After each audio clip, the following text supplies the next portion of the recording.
बिस्मिल्लाहिर्रहमानिर्रहीम। नाज़रीन, मैं हूं आसिफ भट्ट और आप देख रहे हैं अमरा न्यूज़। तो जी नाज़रीन, आज बड़ी अहम खबरें हैं जो आपने देखा भी होगा। पाकिस्तान की सियासत में आज का दिन बड़ा अहम है और आज ख़ास तौर पे जब पूरा दिन टीवी के ऊपर इमरान खान की अदालत में पेशी के हवाले से चीज़ें चलती रही हैं और इसके साथ साथ और भी काफ़ी खबरें हैं। मैं आपको चंद खबरों से आगाह करता हूं जो बड़ी अहम खबरें हैं और जो इस वक्त पाकिस्तान की सियासत में बड़ी अहमियत रख रही हैं।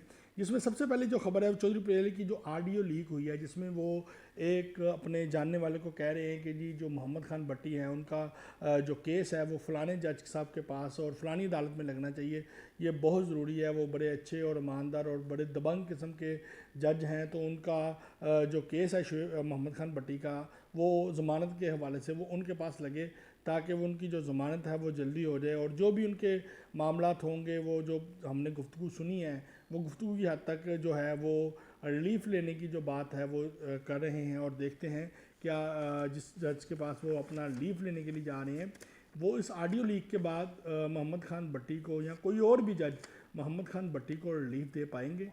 क्या वो चीज़ें जो हैं वो कर पाएंगे कि नहीं कर पाएंगे। क्या हम हमारे हुक्मरानों को अवामुल नास की कोई परवाह नहीं।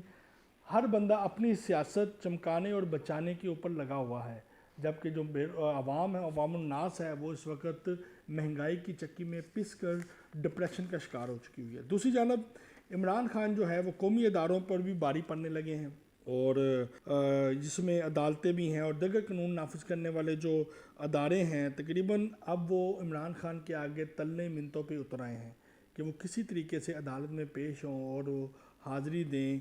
और इमरान खान को कुछ नहीं होगा कि गारंटी के ऊपर बुलाया जा रहा है, बस अदालत में हाज़िरी लगा दें जैसे किसी ने उनका ऑटोग्राफ लेना हो। तो ये क्या तमाशा चल रहा है? 2 दिन से इमरान खान चल नहीं सकते, बैठ नहीं सकते, लेट नहीं सकते, वो आ नहीं सकते, डॉक्टरों ने उनको मना कर दिया है, 2 माह मज़ीद नहीं चल सकते। ऐसी क्या वजूहत हैं? और दूसरी जानब अफवाज चौधरी साहब कह रहे हैं जी कि अगर शहबाज शरीफ को 1.5 साल रिलीफ मिल सकता है, अब अगर नवाज शरीफ मेडिकल के ऊपर लंदन जा सकते हैं, इलाज के लिए जा सकते हैं, तो इमरान खान को रिलीफ क्यों नहीं मिल सकता? और क्या इमरान खान की ज़मानतें जो हैं अदालत से कैंसिल हो चुकी हैं, तो इमरान खान के ख़िलाफ़ कानूनी कार्रवाई क्यों नहीं हो रही और किसके कहने पे नहीं हो रही? और क्या वजूहत हैं कि अभी इमरान खान को गिरफ़्तार करने के लिए जो है वो इजाज़तनामा नहीं मिल रहा? क्या अभी वो वक्त नहीं आया कि इमरान खान को गिरफ़्तार किया जाए, या इमरान खान ने कोई ऐसा जुर्म नहीं किया कि उसको गिरफ़्तार किया जाए? इसके पीछे क्या कहानियाँ चल रही हैं ये तो वक्त ही बताएगा और हुक्मरान ही बेहतर जानते हैं। हमारा काम है आपको ख़बर से आगाह करना। ख्वाहिशात तो काफ़ी लोगों की काफ़ी होती हैं। और दूसरे जानने के ऊपर ये भी आपको बताता चलूँ कि पाकिस्तान में कानून नाम का इस वक्त कोई चीज़ मौजूद नहीं है और आम बंदे के लिए ही ये कानून जो है ये सज़ाएँ और जज़ा और गिरफ्तारियाँ रह चुकी हुई हैं और किसी बड़ी शख्सियत के हवाले से अभी तक ऐसा कोई जो एक प्रैक्टिकली अमली इक़दाम है वो मंजर आम पे नहीं आ सका। पंजाब में आज एक बार फिर 54 के करीब जो हैं तबादले कर दिए गए हैं। पंजाब में निगरान सेटअप के दौरान ट्रांसफ़र पोस्टिंग पर पाबंदी आयद की गई थी, लेकिन इसके बावजूद रोज़ाना की बुनियाद पे बड़े लेवल पे छोटे बड़े अफसरान जो हैं वो तबादले उनके किए जा रहे हैं, पोस्टिंग हो रही हैं। पीटीआई के दौर में सरगर्म रहने वाले और पीटीआई के हम ख्याल ब्यूरोक्रेट समझने वाले भी एक बार फिर अहम सीटों के ऊपर तैनाती लेने में कामयाब हो गए हैं। इसके पीछे कौन है, किन्होंने इनको दोबारा तैनात कराया है?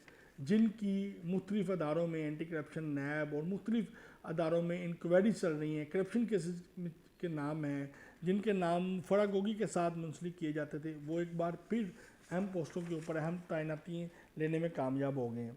हाँ जी, अब आते हैं जनाब मिनी बजट के ऊपर। 1 अरब 70 करोड़ रुपये का जो मिनी बजट हुआ है, 17 अरब रुपये का, सॉरी, और उसने तो आवाम के पैरों से ज़मीन ही छीन ली है। लोग अपनी इज्जतें गंवाने और ख़ुदकुशी करने पर मजबूर हो चुके हैं और दूसरी जानब हुक्मरानों के कानों पे जूं नहीं डिंग रही। लेकिन बेहिस हुक्मरान जिसमें पीटीआई, नून लीग, पीपल पार्टी और काफ लीग के अहम रहनुमाओं को अवामुन नास से ज़्यादा अपनी सियासत और हुक्मरानी अजीज़ है। ऐसे लगता है उनकी नज़र में अभी तक पाकिस्तान में ऐसा कुछ हुआ ही नहीं है आवाम के साथ कि वो कुछ करें। उनके नज़दीक ये महंगाई ही नहीं है, एक दूसरे के ऊपर इल्ज़ाम लगा के अपने कपड़े साफ़ करने के ऊपर लगे हुए हैं, لیکن عوام الناس کو ریلیف دینے کے حوالے سے دونوں طرف سے کوئی ایسے اقدامات نہیں کیے جا رہے، نہ ہی تجاویز آ رہی ہیں جس سے عوام کو ریلیف مل سکے اور وہ اپنے بیوی بچوں کا رزق جو ہیں وہ بآسانی طریقے سے حاصل کر سکیں۔ اب تو عام بندے کی جو اپروچ ہے وہ ایجوکیشن سے بھی دور ہوتی جا رہی ہے اور گھریلو اخراجات سے بھی دور ہوتی جا رہی ہے، اور کئی لوگ جو ایسے بھی میں نے دیکھے ہیں جو اب گھروں کو چھوڑ کے خانہ بدوشوں جیسی زندگی بسر کرنے کے لیے تیار ہیں۔ اور اس حوالے سے لنڈا بازار میں بڑے لیول کے اوپر میں آپ کو یہ بتا دوں ترپالوں کی خریداری کا سلسلہ بھی شروع ہوا ہے۔ اللہ خیر کرے پاکستان کی۔ اس حوالے سے میں آپ کو بتاتا چلوں کہ پاکستان کے حالات بہت ہی خراب ہوتے جا رہے ہیں، اور جو سفید پوش طبقہ ہے وہ بھیک مانگنے پہ بھی اتر آیا ہے۔ عمران خان کو کس بات کا خوف ہے جو 2 دن سے وہ تماشا لگا کے عدالت میں پیش نہیں ہو رہے، اور جب بھی ہونے لگتے ہیں کوئی نہ کوئی بہانہ کیا جاتا ہے۔ اب انہوں نے فیصلہ کیا ہے کہ وہ عدالت میں پیش ہوں گے، اور وہ بھی چودھری پرویز لائی کی گارنٹی پہ۔ جی ہاں، سابقہ وزیر اعلیٰ پنجاب جو چودھری پرویز لائی ہیں ان کی گارنٹی کے اوپر ان کو پیش کیا جا رہا ہے، اور انہوں نے ایسی کیا بات کہی ہے، کیا گارنٹی دی ہے کہ ان کو گرفتار نہیں کیا جائے گا، وہ عدالت میں پیش ہوں، ان کی ساکھ کو متاثر نہیں کیا جائے گا۔ کیا عمران خان اس وقت گارنٹی لے کے عدالت میں پیش ہوں گے، اور وہ کون سی گارنٹی ہوگی کہ عمران خان عدالت میں پیش ہوں گے کہ یہاں اس کو گرفتار نہیں کیا جائے گا، اس سے ایسے ویسے سوالات نہیں کیے جائیں گے، اس سے بدتمیزی نہیں کی جائے گی؟ عمران خان نے ایسی کون سی عدالت میں پیش ہونے کے لیے شرائط رکھی ہیں، یہ جاننا بڑا ضروری ہے۔ اور عمران خان آج جس طریقے سے عدالت میں جانے پہ رضامند ہوئے ہیں، اور وہ بڑی ڈرامائی صورتحال تھی کہ پرویز لائی صاحب نے کس طریقے سے عمران خان کو عدالت جانے اور عدالت میں پیش ہونے سے جو ہے وہ ان کو منا لیا، جبکہ دوسری جانب عمران خان کی عدالتوں کی جانب سے ضمانتیں کینسل ہو چکی ہوئی ہیں، اور کوئی بھی قانون نافذ کرنے والا ادارے جو ہے وہ اس وقت ایکشن لینے کی پوزیشن میں نہیں ہے۔ تو اس کے ساتھ ہی ناظرین اپنے میزبان محمد آصف بٹ کو اجازت دیں، اور میرے ٹی وی چینل کو سبسکرائب کرنا نہ بھولیں۔ پاکستان زندہ باد۔